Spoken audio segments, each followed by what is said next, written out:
Hey vinyl friends and vinyl community, it's Brian from Brian's Vinyl Records. It is Monday, which means it's time for another installment of Vinyl Editions. But this week, we got something else to talk about as well. So I'm going to show you some new additions, but there's also a topic in here I think that 3 of these new additions are a little pertinent to, and I'd like to hear what your thoughts are on the topic. First, let's talk about some of the new additions that came in. The first one I want to show you is an album that I won from a vinyl group that I'm in on Facebook. They did a little contest, and I ended up being the winner of the contest, and I got a surprise album. So this is what I got. A little sip of tea this morning first. This is what I got as a prize. This is Melody Gardot, and this is my one and only thrill. So I'm not familiar with Melody Gardot at all. Never heard of her actually. And so this came, it was kind of a big surprise. Amazon shipped it in one of their famous bubble bags. So it came a little damaged, of course. But the record's fine and it sounds great. So I popped it on and looked up a little bit about Melody Gardot. Found some cool information about her. She's a smooth jazz singer, songwriter, who was in an accident. She was hit by a bus, I believe, when she was younger, or while in her teens, and it caused her to have some major problems with both hearing and light. So she has some issues with that, and the only way she found to cope was with music, soft music, light music, and so a lot of her stuff is very smooth, soft, jazzy stuff. So I put this on, and I actually really enjoyed it. She's got a really good voice. It was nice and calm music. It's great for just relaxing music. So pretty cool. So I got this as a gift, and I liked it a lot, and went on Amazon and found this in their warehouse. This is Melody Gardot's The Absence.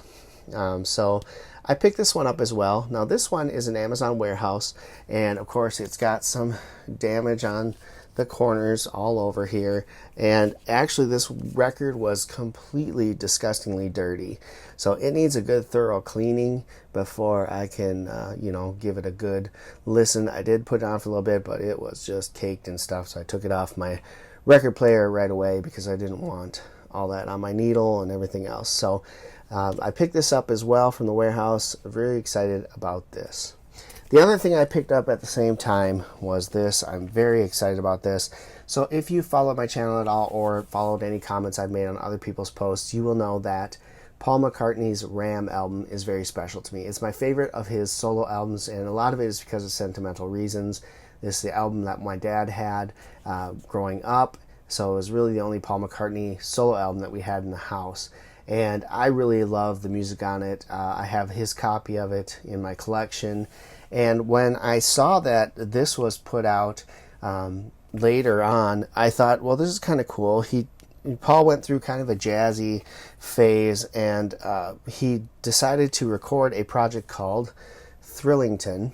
This is the Ram album orchestrated in a jazz type orchestration, and it's really cool. I listened to it on a stream, really enjoyed it, and so I decided to go ahead and purchase this album so I could have it in my collection as well. So, but overall, a really cool concept and album that Paul put together.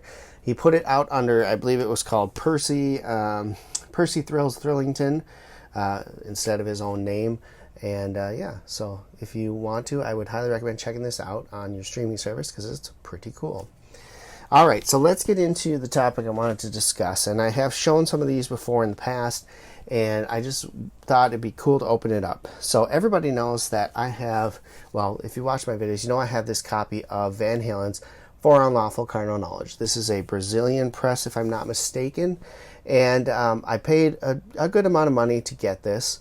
And while it came, I tried it out on my turntable only to have it skip all over. So it turns out there is a lip warp on the album in a spot, and it's a little bump lip warp. So every time the needle would hit it, it would bounce back, and it goes in quite a ways on the album itself. So what happens is I can only play this album on one of my turntables. My DP12 from Mitsubishi will play this thing with no problems. But my two high-end systems, my ATLP 120 and my Fluence RT85, will not play it. It'll skip back and forth and back and forth. So I've had this. I kept it. The guy was going to offer me a refund. I could send it back, but these are hard to find, and so I was going to keep it. I got a pretty decent deal either way, and I could still listen to it on one of my turntables. So I decided that was good enough. Well, fast forward, and I saw that this came out. Now, what is this? So this isn't an official release by Van Halen, because Lord knows they don't want to give Sammy any money right now. This is a bootleg. So unofficial pressing is what we call them now. In the old days, they would be called bootlegs. This pressing was done, I think, in Europe, and was released just recently. Well, since I already have this one here, and I can only listen to it on one of my systems, I figured, why not pick up this? It was only $30, and I could have a copy that I could now spin on any of my turntables and listen to this album. I'd like to know what your thoughts are on that. What do you think about this? I'll talk about mine in a minute, but I do want to show a couple more things. So this is the first one. This is For Unlawful Carnal Knowledge, Van Halen. This is the introduction to Van Halen for me. And now I can play this on all my systems. They sound great, unofficial pressing, and really happy to actually have it in my collection. The other one I picked up was this one, and if you watch Melinda Murphy or anyone else, this album costs a fortune. It's Van Halen's Balance. I'm not willing to pay the $200 to $300 that this thing goes for a used copy of this album, official press. Once Van Halen pulls his head out of his butt and releases the Sammy era stuff, I will happily pay for an official pressing, but until then, I'm going to spend my $30 on this unofficial pressing of Van Halen's Balance album so I could have it in my collection. Like I said, I'm more than happy to buy it when it comes out officially, if they ever will put them out, but until then, this is going to do fine, and it sounds spectacular. So super happy. And now the coup de grace, guys, the coup de grace. This is my number one holy grail of all albums. This is the one I wanted the most. And it used to be that it would cost about $200 to get this album. It has spiked recently to a whopping $400 on Discogs to buy this album. No, I will not pay that kind of money for it, even though it is one of my all-time favorite albums.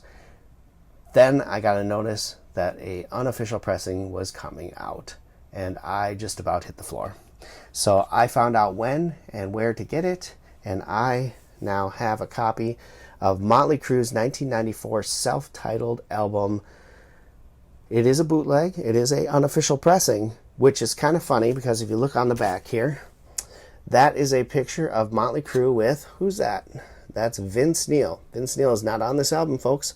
This is the album they created with John Corabi when Vince Neil was removed from the band after a decade of decadence.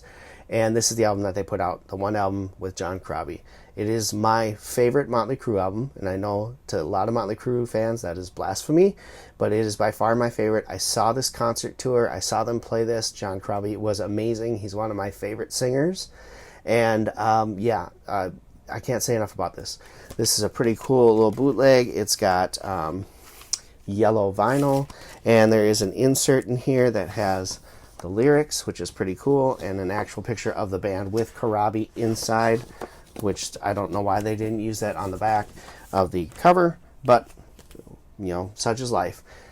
So this bootleg costs $40. I happily will pay $40 to listen to my favorite album on vinyl. It sounds absolutely fantastic. They did a great job with the pressing, and it's great. And until Motley Crue is willing to let bygones be bygones and put out the 3 albums that they have refused to put out so far, this one, 1994's self-titled with John Corabi, Generation Swine, which was the return of Vince Neil. It's an absolutely terrible album, but it has a couple redeeming songs on there that I wouldn't mind having in my collection. And the third one, New Tattoo, which is the only album not to feature Tommy Lee on drums. Randy Castillo, of course, was filling in at the time because Tommy had spent a little time in jail and decided to start his own little project, Methods of Mayhem, instead. So anyway, this is 1994 Motley Crue. It's by far my favorite. So the question is, bootlegs, where do you stand on them? My thoughts are this. Look, If an artist or a record label, most of the time it's the record label, are unwilling to put an album out for the consumer to get, it's no different for me to go and buy this unauthorized copy of the album than it is for me to buy a used copy of the official album. The band doesn't get any money either way. The record label doesn't get any money either way. Till they put it out, I want something to spin. I can go this route. Now, I've always said, and I stand by, the instant they put those albums out on vinyl and an official pressing, I will be the first to go out and buy it. Case in point is Alice in Chains Facelift has been reissued. It's coming out in November. I have already pre-ordered it. I'm super excited. I have a unofficial copy of that album, which sounds absolutely fantastic. Don't get me wrong, it's great. But I would much rather my money go to the band to get credit for that album. So now that they've finally officially released it, I'm happy to pay them the $30 or whatever it is going to cost me for that album. I think right now I pre-ordered the album. It's a 2 LP set and it's going to be $25.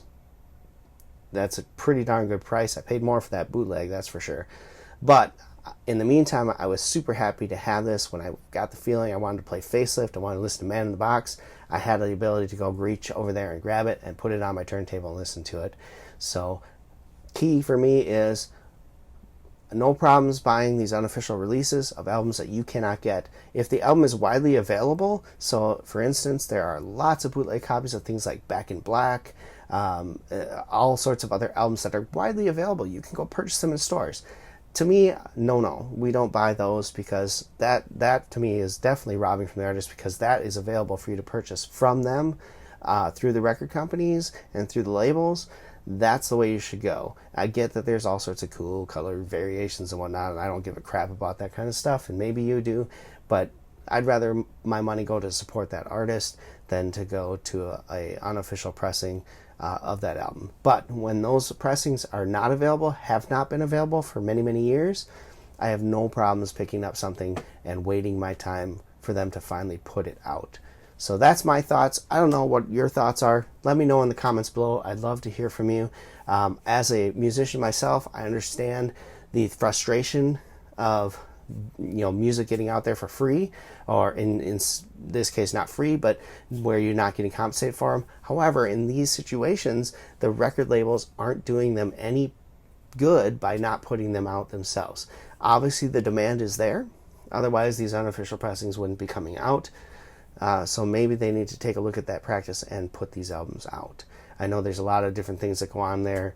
In the case of Van Halen, they are having their little arguments with Sammy and Eddie and all that, and they don't want to pay Sammy royalties on the music if they put it out again. It's all sorts of stupid stuff like that. Politics in bands is crazy. In the Alice in Chains case, it was a rights issue for the albums. They had to clear the rights for who owned what and what percents go where before they could finally put it out, and then they waited for this anniversary of the album to come out, and that's why it took so long for that one. And hopefully we'll see Tripod as well come out for Alice in Chains. I've heard rumors that it's very close to coming out as well, and that would be great, because that's another one where it was a rights issue between the record labels. Some of these had multiple labels backing them, so who's going to get the splits on what, and that was kind of the problems that hold up a lot of these albums. So hey, but what I'm saying is, tell me your thoughts on unofficial pressings. Do you buy them?